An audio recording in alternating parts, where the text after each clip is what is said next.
हमारे यहाँ महकमे हरकत में आते हैं और कोई टिकटॉक बना देता है गनवन पकड़ के, तो उससे भी कहते हैं कि इधर आओ बताओ ये क्या किया है। ऐसे में क्या करना चाहिए जब बंदा इतने पैसे रख के बैठा हुआ हो, तो इदारों को फौरी पहले तो लेके भाग जाना चाहिए, कहते हैं अज़राही मज़ाक। आप कहते हैं मैं कह रहा था ना, बाज लोग कहते हैं अज़राही मज़ाक। तो वहां पर ये हुआ कि दोनों तरफ एक पता नहीं क्या, तो एक चैनल बना ही नहीं, वो ज्वाइन तो करने चाह रहे थे ना, तो एक बदमज़गी किसी सूरत हाल हो गई।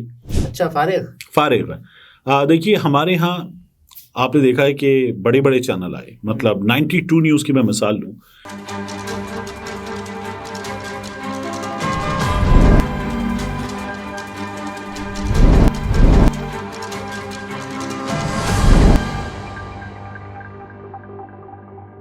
अस्सलाम वालेकुम, मैं हूं अब्दुल सत्तार। आप अलग न्यूज़ देख रहे हैं। तारिक मतीन हमारे साथ हैं। एक साहब की वीडियो वायरल हो रही है जो कि अपने दोस्त की शादी में पैसे लुटाने की बात कर रहा है और ये भी कह रहा है कि वो पैसे किसी और के हल्के, पाकिस्तान पीपल्स पार्टी के एक बहुत बड़े रहनुमा हैं, उनके हल्के में ले जाने की बात कर रहा है। जी, डॉलर्स की गड्डियां हैं, 5,000 के नोटों की, 1,000 के नोटों की, 100 वाले नोटों की गड्डियां हैं। और इस वीडियो में हम एक एंकर के बारे में बात कर रहे हैं जो दुनिया में वापस आए हैं। अच्छा, तो पहले तो ये जो नोट हैं, नोटों में आपका इंटरेस्ट है? जी, बहुत ज़्यादा।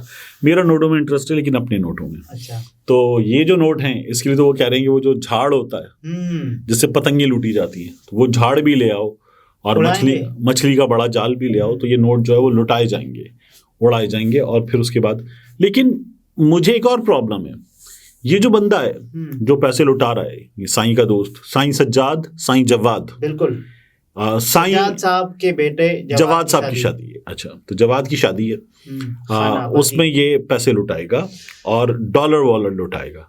तो इससे पूछा तो जाए कि भाई तुम्हारी सोर्स ऑफ इनकम क्या है, और ये जो तुम लेकर बैठे हुए हो, ये 5,000 की नोटों की गड्डियां, डॉलर की गड्डियां, मैं सब लगा लूं तो ये करोड़ प्लस तो लेकर बैठा हुआ है। करोड़ प्लस, तो ये जो करोड़ प्लस लेकर बैठा हुआ है, जो करोड़ प्लस लेकर बैठा हुआ है, इसका कितना इम्कान होगा कि इसके पास सिर्फ करोड़ है? इससे भी ज्यादा भी तो हो सकते हैं। डेफिनेटली। तो ये इसको लुटाएगा। तो अगर कोई करोड़ लुटाने के लिए एक नामालूम गैर मारूफ सा बंदा बैठा हुआ है, तो फिर ये पैसे आए कहाँ से? ये चेक किया ना।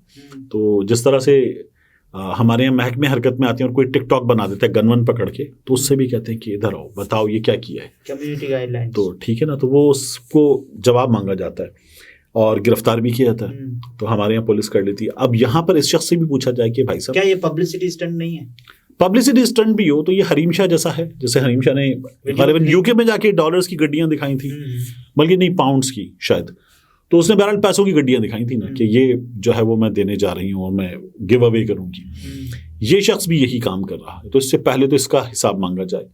दूसरा, हरीम शाह की सोर्स ऑफ इनकम ये भी तो हो सकती है ना कि मुख्तलिफ प्रोजेक्ट्स का मिलना, लेकिन यहाँ तो सवाल पैदा होता है कि आपकी सोर्स ऑफ इनकम क्या है। चलें वो तो पता चलेगा, हो सकता है कि ये वाकई एक अमीर आदमी हो जो ये कर रहा है, लेकिन ये तो 10 चीज़ों को इस वक्त दावत ऑन कर रहा है ना कि देखें ये पैसे पड़े हुए हैं, और ये 10 चीज़ों को दावत दे रहा है। कोई सूरत हाल लॉ एंड ऑर्डर की भी पैदा हो सकती है। तो इससे पूछा तो जाए कि भाई साहब किधर, जरदारी साहब के शहर में, नवाब शाह में, ये जवाद की शादी पे पैसे लुटाने के लिए तैयार है और कह रहा है कि सब आ जाओ, पैसे लुटाए जाएंगे वहाँ पर। तो इसका जो मामला है वो अब सुना ये है कि इनकम टैक्स हुक्काम तक तो पहुँच गया है और वो इससे जवाब मांगने के लिए अपनी कार्रवाई करने जा रहे हैं। अच्छा, ऐसे में क्या करना चाहिए जब बंदा इतने पैसे रख के बैठा हुआ हो, तो इदारों को फौरी पहले तो लेके भाग जाना चाहिए। भाग जाना है पैसों को इनको? नहीं, पैसों को इनको क्या लेके भागना है? ये तो नहीं, आप इधर ऐसे में क्या करना चाहिए? बहरहाल जाहिर है कि इदारों को जो है वो इस काम को रोकना चाहिए। ऑन कर रहा है, वीडियो बना रहा है, प्रॉब्लम को दावत दे रहा है ना। हमारे यहाँ जिस तरह के हालात हैं उनमें वो प्रॉब्लम को दावत दे रहा है। इतने जो डॉलर रख के बैठा हुआ है, तो यहाँ इनसे कोई पूछेगा नहीं कि डॉलर्स कहाँ से लाए, क्योंकि देखिए वो तो ये कह सकता है कि मेरे ज़ाती डॉलर्स हैं और मैं इन ज़ाती डॉलर्स की नुमाइश करूं, जो भी करूं, तो ये कानूनी तौर पे दुरुस्त है, लेकिन इसका जवाब तो मांगा जाए कि दुरुस्त है या नहीं है।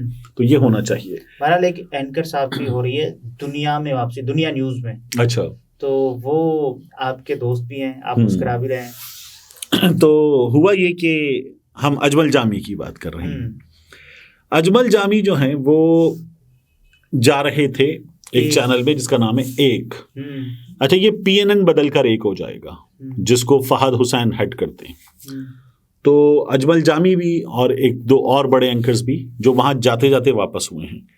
तो और इन्होंने तो दफातर जाना शुरू कर दिया था। हाँ, ये प्रोमो जो होता है ना कि शो इतने दिनों में आएगा, देखते रहिए, और वो एक प्रोमोशनल मटेरियल, वो प्रोमो जो है इनका, उसकी तैयारी हो रही थी। तो प्रोमो कैसा हो, प्रोग्राम का नाम क्या हो, उस सिलसिले में ये अपने एक सीनियर दोस्त से मशवरे भी कर रहे थे। उससे पूछ रहे थे कि क्या क्या लाइनें हो सकती हैं प्रोमो की, प्रोमो डिज़ाइन कैसे किया जा सकता है। तो वो उस दोस्त से पूछ रहे थे, वो दोस्त उनके मशवरे दे रहा था। तो अजमल जामी जो है वहाँ जाते जाते, चूंकि इनको जब इन्होंने अपनी दायरे में इस्तीफ़ा दिया तो उस वक्त ये इस्तीफ़ा इनके दायरे में कर लिया गया कबूल। और माली मामलात होते हैं, बंदा काम पैसों के लिए करता है। बिल्कुल ऐसे ही है। मतलब या तो आप सबसे पहले तो आप काम पैसों के लिए करते हैं, दूसरा ग्रोथ के लिए करते हैं, तीसरा आप काम करते हैं उस रिस्पेक्ट के लिए जो आप चाहते हैं। तो जामी के साथ जब ये हुआ कि इस्तीफ़ा मंजूर हो गया तो ठीक है, फिर अब अगली डेस्टिनेशन पे मूव किया जाए। तो जामी वहाँ जा रहे थे। एक और साहब, ऐसा क्या हुआ? जामी के एक और रिप्लेसमेंट आ गए, सलमान हसन साहब, वो भी हम बहुत ही अच्छे दोस्त हैं। तो मेरे पास खबर यह है कि जो जामी साहब से हम काफिया सीनियर सहाफ़ी हैं इस शो में, नुक्ता नज़र में, मुजीबुर रहमान शामी साहब। तो जामी शामी शो भी बाज़ लोग इसको कहते हैं, अज़राही मज़ाक। मैं कह रहा था ना, बाज़ लोग कहते हैं अज़राही मज़ाक। तो वहाँ पर यह हुआ कि शामी साहब की जानिब से, अब ये मुझे ना जामी ने बताया ना सलमान ने बताया, ये मुझे, चूंकि उस इदारे में मैंने भी 7 साल काम किया दुनिया न्यूज़ में, तो मुझे वहाँ से अंदर से पता चला कि शामी साहब ने कहा कि मैं कंफर्टेबल हूँ जामी के साथ।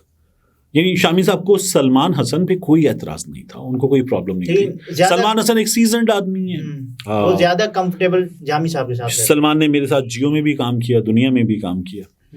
तो और हम एक घर में रहते रहे दुबई में एक अरसे तक। अच्छा। तो क्योंकि वो शेयर्ड रेजिडेंस होती थी, 4 कमरों का अपार्टमेंट, मैं, सलमान हसन, नसीम हैदर मिलकर रहते थे। तो सलमान जो है, उनसे कोई प्रॉब्लम नहीं था मुजीबुर रहमान शामी साहब को। शामी साहब को ये था कि मैं जहाँ कंफर्टेबल था और इतने अरसे से हम ये शो कर रहे थे और सब कुछ अच्छा था, तो शामी साहब ने कहा कि उसको क्यों तोड़ा उस टीम को, और अगर आपने उस टीम को तोड़ना कबूल किया, यानी चाहे आपने नहीं निकाला, जामी ने जाना जो है वो डिमांड किया, तो आप रोकते और उसको जवाब देने से पहले कि ठीक है आपका इस्तीफा मंजूर हो गया, आप मुझसे तो रब्ता करते, मैं बैठा हूं ना। यानी अब बुजुर्ग हैं, इस प्रोजेक्ट की, इस प्रोग्राम की जान है शामी साहब, तो उनसे अगर रब्ता नहीं हुआ और उनको बगैर बताए बंदा चेंज कर दिया गया, तो शामी साहब को ये बात जो है वो बड़ी नागवार गुजरी। उन्होंने कहा मुझे सलमान हसन से कोई प्रॉब्लम नहीं है, लेकिन जिन साहब के साथ मैं कंफर्टेबल हूँ उनको आपने क्यों चेंज कर दिया। ये हुई है। फिर शामी से, और ये उन्होंने मियां आमिर तक पहुंचाई, मालिक तक। तो फिर शामी साहब केस पहुंचाने के बाद वापस जामी से भी रब्ता किया गया और कहा गया कि अब वापस आ जाइए। अच्छा, इससे पहले जब हमने एक न्यूज़ की स्टोरी की थी तो हमने अतर काज़मी साहब को एक न्यूज़ में शामिल होने वालों में रख दिया था, और जो कि बाद में सुनो न्यूज़ ज्वाइन कर चुके हैं अतर काज़मी साहब। तो हुआ यह है कि अतर काज़मी ने तो खैर मुझे बता दिया था, हमारे सामने बात हो रही थी। तो शामी जो है, वो जामी जो है, उन्होंने बता दिया फहद हुसैन साहब को और बाकी लोगों को कि अब वो नहीं आ पाएंगे। तो दोनों तरफ एक पता नहीं क्या, तो एक चैनल बना ही नहीं, वो ज्वाइन तो करने जा रहे थे ना, तो एक बदमज़गी किसी सूरत हाल हो गई। तो यार ये क्या होगा, हम तो यूं करने जा रहे थे, हम शुरू कर रहे थे, ये कैसे हो सकता है।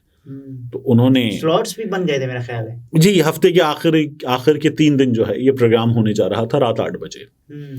तो उन्होंने कहा यार ये तो गलत बात है। अच्छा, वैसे किसी भी एंकर को एक कमिटमेंट करके उसके बाद ऐसे तोड़ना चाहिए, एक प्रिंसिपल। अच्छा, मेरा ये ख्याल है कि नहीं तोड़ना चाहिए। यानी जब आप अगली जगह जा रहे हैं तो माली मनफात भी होती है, उसमें फ़ायदा भी होता है। उन तमाम चीज़ों को कंसीडर करने के बाद ही आप अगली जगह मूव करने का फैसला करते हैं। तो नहीं करना चाहिए, इस पे तो कोई दो राय नहीं है। कर लिया है तो उसकी रीजंस क्या हैं, और फिर आपने अगली जगह, अच्छा वैसे एक है कि आप आ गए, स्क्रीन शुरू हो गई, आपकी अपीयरेंस हो गई, सब कुछ पब्लिक हो गया। चीज तो वो होती है ना जो आप मुआहिदा करते हैं, आपकी जबान तो वो होती है ना जो आप अहद करते हैं। तो फिर तो एक न्यूज़ वाले जो हैं उस मुआहिदे की बुनियाद पे अजमल जामी को बाकायदा तौर पर रोक सकते। वो कहेंगे यार आपने एक मुआहिदा किया है, अब आप पाबंद हैं उस मुआहिदे पर अमल दरामद के, नहीं करते तो वो जो होता है कि आप हमें दीजिए, अब हमारे डैमेजेस आप भरिए, तो वो किया जा सकता था। लेकिन मेरा ख्याल ये उससे पहले हुआ, रजामंदी ये उससे पहले हुआ है और ऑन एयर आने से पहले हो गया है। तो अजमल जामी दुनिया न्यूज़ की स्क्रीन से हटे। एक न्यूज़ कैसा रहेगा आपके ख्याल में? फेली फ्रेगन। अच्छा, फारिग है। देखिए हमारे यहाँ आपने देखा है कि बड़े बड़े चैनल आए, मतलब 92 न्यूज़ की मैं मिसाल लूँ, 92 न्यूज़ ने बहुत ही अच्छी टीम बना ली, बहुत ही बड़े बड़े नाम हायर कर लिए, सब कुछ कर लिया, दुनिया का सबसे बड़ा 360 डिग्री वर्चुअल HD स्टूडियो वगैरह वगैरह, ठीक है ना। और वो एक टेक्नोलॉजी होती है, उसको कहते हैं होलोग्राम, हाँ होलोग्राम ही होती है, ओके। तो वो भी कर लिया और मैंने स्टूडियो में किया कि सामने आपके वो बंदा आ गया, ठीक है, वो नहीं होता था लेकिन आप उसको देख के वो व्यूअर्स को दिखाया था वो बंदा आ गया। तो अगर आपने ये सब कुछ कर लिया है तो अच्छा, होलोग्राम एक्चुअली होती है लेकिन ये तो वर्चुअली बनाया जाता था ना। अगर आपने ये सब कर लिया तो भी 92 न्यूज़ टॉप 10 में बड़ी मुश्किल से आया, कभी कभार टॉप 3 में आ गए, कोई 15 मिनट घंटे भर की रेटिंग होती है, उस 15 मिनट के एक सेगमेंट में आप नंबर 3 पे आ गए, 4 पे आ गए, तो वो आप शेयर कर देते हैं। नंबर 1 रहने की क्या साइकी होती है या क्या फार्मूला होता है? ये देखिए हमारी मार्केट में जो नंबर 1 चैनल्स हैं, मतलब जियो और ARY मुसलसल नंबर 1 के लिए दोनों लड़ते रहते हैं और ये नंबर 1 और नंबर 2 पे होते हैं। उसके बाद दुनिया ने बेतहाशा पैसा भी खर्च किया है, बड़े बड़े नाम भी हायर किए हुए हैं, और दुनिया उसके बाद भी मुसलसल पैसे खर्च करने पड़ते हैं आपको अपनी प्लेसमेंट केबल ऑपरेटर्स के जरिए ठीक रखने के लिए, तो वो भी कर रहा है। ताल्लुकात भी अच्छे हैं, मियाँ आमिर सियासी आदमी भी हैं, उनके बड़े बड़े लोगों से बड़े अच्छे ताल्लुकात भी हैं, तो उन ताल्लुकात का भी इस्तेमाल होता है। लेकिन क्या सिर्फ ये चीज़ें देखनी चाहिए, कंटेंट वगैरह? कंटेंट भी मैटर करता है, उसके बाद मैटर करता है, ठीक है, जाहिर है कि वो मैटर करता है। कामरान खान साहब हैं, कामरान शाहिद हैं, अजमल जामी, मुजीबुर रहमान शामी साहब चैनल पे सबसे सीजन्ड आदमी वो हैं। फिर वो जो थिंक टैंक है उनका, बड़े शोज हैं उनके पास, अच्छे बड़े शोज हैं, और एक मिक्स है। फिर एक ऐसा भी शो है कि जिसमें तमाम लोग इख्तिलाफी नोट में यंग हैं और एक बड़ी यंग सी टीम भी एनालिसिस करती है, तो वो सुहेल अहमद साहब का, तो वो एक अच्छा कॉम्बिनेशन है उनके पास शोज का, और वो चल रहा है।